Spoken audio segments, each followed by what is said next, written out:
Hey, welcome back to the channel. I just got back from a ride on the bike. My wife's having a little bit of a bad day, so she wanted me to take her out for a ride. So we went for a quick hour ride.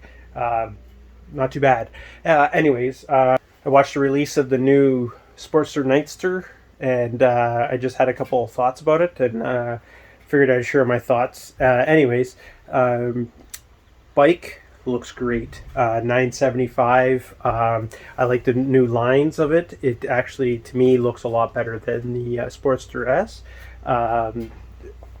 Smaller motor, but who cares? It looks like it will be a really good looking bike. And judging by all the presentation they were doing, you're going to be able to do whatever you want to do with the bike. Kind of going back to the actual Sportster, showing all the different designs that other bike shop owners were able to do with it, and I'm guessing they're going to have their own line of products that they'll be doing on it as well. I actually think it will be a nice bike for newer riders as well. They were saying that the weight of it was 480 pounds, which is still heavy for a lighter bike or for a new rider, but for a Harley that's actually pretty light, 480 pounds. Plus they were talking about the gas tank isn't actually up here where most of them are. It's actually under the seat, so it's going to give a lower center of gravity, so I think that will help new riders as well. So I think that's fantastic. I even yelled to my wife, I'm like, I'm watching your first bike you're going to get. So the biggest thing I wanted to come on here and talk about, though, is like I said, the presentation was fantastic. The way they presented it was awesome. However, at the end of it, they talked about feeling, and their whole company is run on how they feel.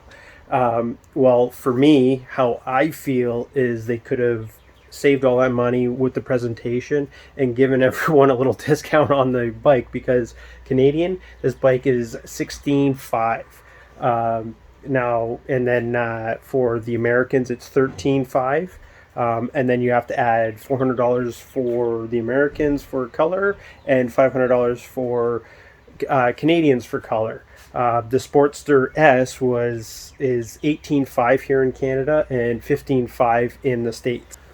Now, I don't know about you.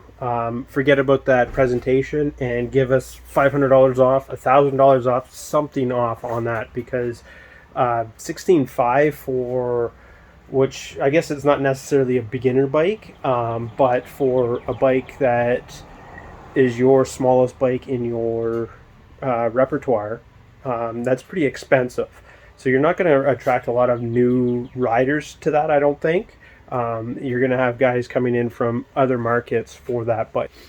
I mean, you can go out and buy a Yamaha MT-09 and MT-07 for a lot cheaper than that. And yeah, they're a little bit different of a bike. But you could also go out and buy a Honda Rebel for like 10 grand in Canada. So if your Harley tax is $6,000, I'm sorry, I'm going to actually go and probably buy that. But anyways, those are my thoughts on it. I think it's a very cool bike. I like the name. I like the blacked out. It is one nice looking bike. I don't know, maybe if they didn't talk about horsepower and I didn't bother looking any of that up or anything like that, but unless it's just screaming out there, I don't know if it's worth that 16.5 base model, and we all know you're not going to be paying that. That's just MSRP. Probably at dealerships you're going to be looking at 17.5 or 18 grand for this bike. This one here, used, I know it was used, but I think it was 18. It was less than 18 we paid for this bike here. So I don't know. Maybe it's supply and demand right now, and trying to get all these parts in, but that's pretty expensive. Anyways, I thought I'd just jump on and give you my thoughts on it. Let me know what you think. I would definitely want to look at buying one, but I don't know at 16.5 whether I would want to be looking at it. But yeah, once again, talk to you later.